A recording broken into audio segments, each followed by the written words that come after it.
2 quick and easy ways to make a worm farm at home. The first method is an in-ground farm, and I'm repurposing a lidded bucket and a large old pot.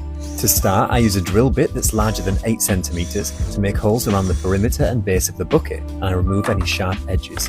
I add the bucket into the large pot on top of a layer of wood chip for drainage. I then add decomposed wood chip, leaf mould and compost to the base of the bucket, then the composting worms, a layer of leaves which I dampen, and some vegetable scraps. I backfill the large pot with compost and plant it with herbs and edible flowers such as thyme, rosemary and violas. Then I add a damp hessian hanging basket liner as a blanket and pop on the lid. The worms help to recycle food waste and create fertility to help boost plant growth in return.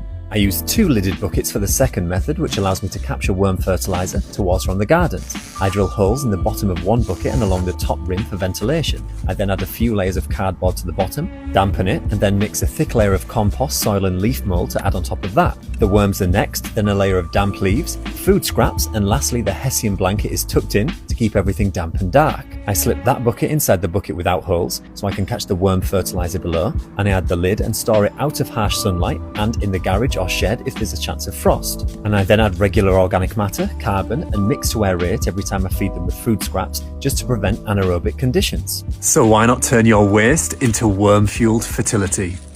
And follow along for more tips.